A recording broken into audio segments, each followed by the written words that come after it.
everyone, and welcome back to my channel. My name is Alec Reed, and this is my channel, Alec Reads, and today we are reading chapter 117, Let's Get This Party Started, on Marriage, a Heartstopper fanfiction on Wattpad. Also, if you guys would like me to start my own Wattpad, let me know, and I will totally 100% do that. I think it's a really great idea. I could do a bunch of different stories at once and just hope for the best, run with it. The only thing is, I can't spell to save my life. I'm dyslexic, so there's that. And also, English is hard for me. So if I do spell things wrong or use the wrong words in general, you can always just let me know somewhere. So if you want that, comment down below, let me know. Like, subscribe, comment down below, whether it's just saying hello or whether it's leaving recommendations, because I respond to everything. But anyway, let's jump right into the video.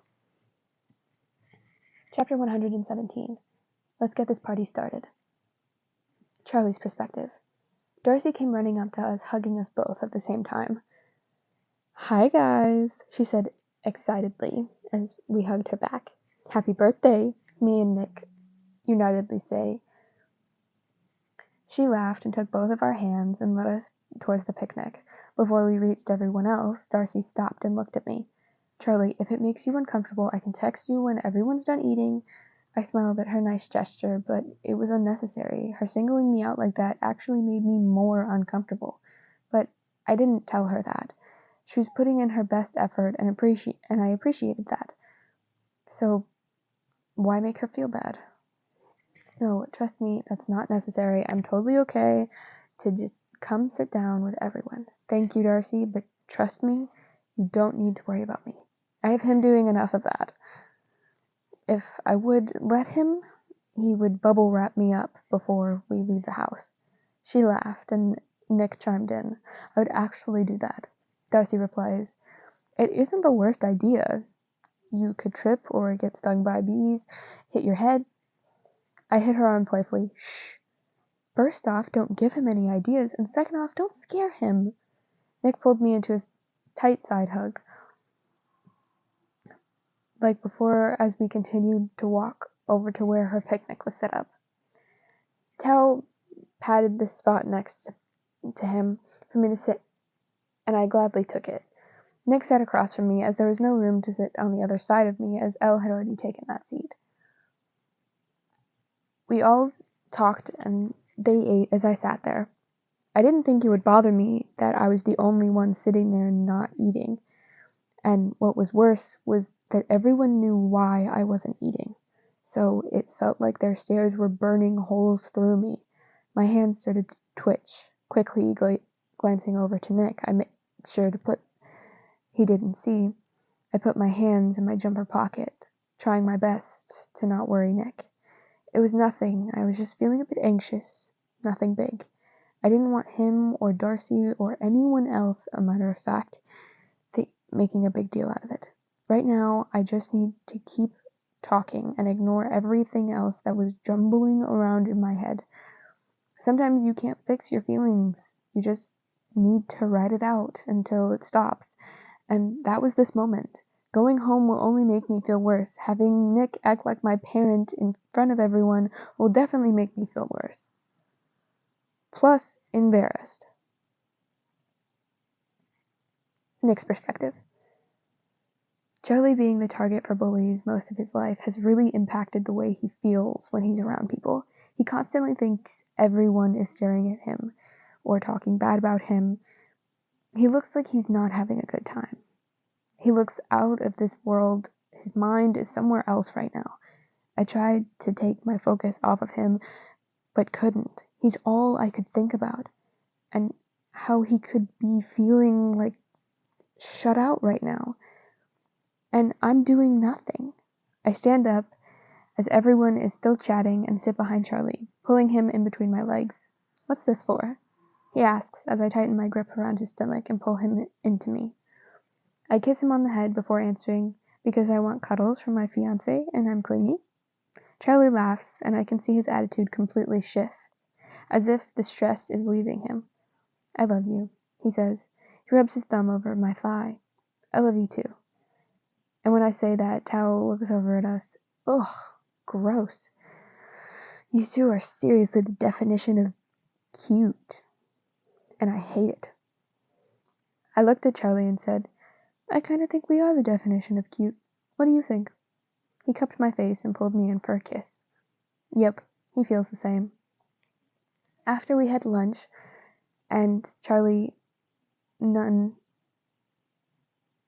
stopped talking about it, about how hot he thought I looked in makeup, my cheeks were permanently red. He was bragging about me. Charlie was the most supportive person in the world, and I can't believe I thought he would have acted any different than how he did. I feel quite stupid about the whole thing. Tara interrupts everyone's budding conversations and announces, I thought we would have some fun if we did a competition of couples. We could crown the best couple, gays versus lesbians versus straights. Tao stands up. Straights will win, but we're sure we're married. Charlie is very competitive, especially when it comes to Tao. He stands up too. Well, we're engaged and we've been together longer. He gloats. Darcy then stands up, confronting the two. We've been together the longest. We'll win. Duh. Me, Elle, and Tara simultaneously break them apart at once. Let's settle this by playing the game. No need for fights, guys. I say, laughing, while putting my hands on Charlie's shoulders from behind. Darcy goes to her bag and comes back with a few different bottles of various alcohol types. She holds them up above her head and says, Shots, anyone? Normally we don't drink in a public park, but we knew this park like the back of our hands, and we took a path we made years ago, so we're far into the forest anyway from the city, beside a nice pond. Charlie looks at me like he's asking permission. I put my hand on my chest. I'm not having any because I need to drive us home. He smiled, getting the answer he wanted, and took a shot along with the others who were having shots. Darcy, of course, was same with Tao. Tara was drinking a light beer, and Elle was drinking apple juice.